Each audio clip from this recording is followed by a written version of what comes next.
In this video, I will show you how I made a DIY version of the ASCOT bag from the row. Check out the description below for a list of the instructions. I saw this cute bag on Pinterest and realized that it was close to $1,000, so I tried to make it myself. I made a small satin version and a larger cotton version. Now let's go over the steps for this quick and easy bag. You could also use a large square scarf, but I'm going to go over steps to show you how to make it out of a piece of cloth. First, we will cut out our square, finish off the edges, tuck in the thread, steam out any wrinkles, and then fold up the bag. First, we need a square to work with. I'm using a 36 by 36 inch piece of cloth that I bought from a scrap fabric store, and so I don't need to cut mine out. I love this floral pattern, and if you look closely, there are even small strawberries. And now that we have our cloth, we have to finish off the edges of the raw fabric. I'm using a Brother serger in the model 1034D. I highly recommend this serger, and I almost use it more than I do my sewing machine. I left a link in the description below for the serger. I bought mine on Amazon on sale for $80. I don't know why it was so cheap that day that I bought it, but you can still find it for about $200. Even at the more expensive price, I highly recommend it because it's so quick and easy to use. Sergers are capable of stitching more than 1,000 stitches per minute, and so I do most of my construction using a serger. If you want, you can also use a regular sewing machine. A simple straight stitch would do the job. Now that we are done sewing all of the edges, we have to tuck in the threads. On a serger, the threads will be hanging off in a thick bundle. First, I cut the threads down, and then I try to undo the bundle. That way it's not so thick trying to pass through.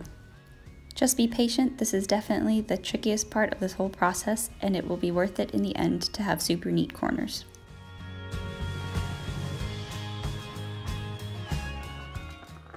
And now I'm steaming out the wrinkles. I would do this step first if I was cutting out the cloth myself, but honestly I forgot until this point. And now for the fun part, folding. It will take just a few times to get the hang of it. First, I am folding the square in half to press in a sort of guideline for myself along the diagonal.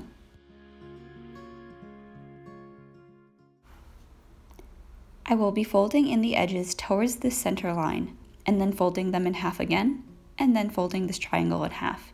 This will make one half of a handle. Once again, I'm aligning the edges to the center line that I pressed in.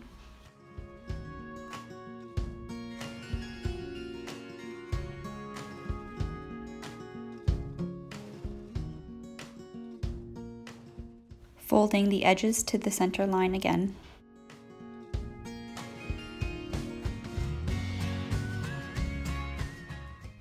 And now I'm folding this in half. This will be one half of my handle as soon as I create a knot in the base of these folds.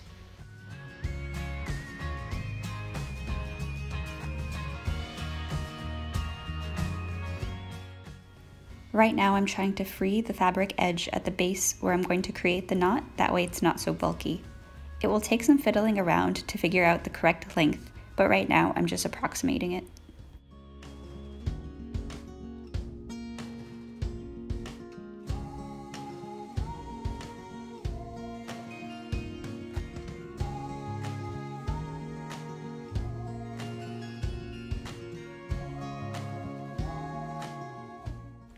I repeat this folding process on the remaining 3 corners. Once I have all of my knots, I can tie 2 together to create a handle.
After checking to make sure that all of the handles and knots are approximately the same size, I can now tie them together to create the handles.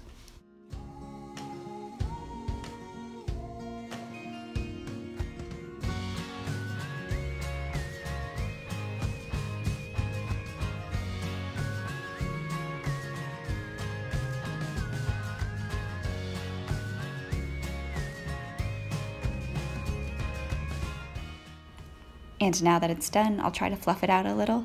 It looks best when it actually has some stuff in it because it shows the shape of the bag a little bit better.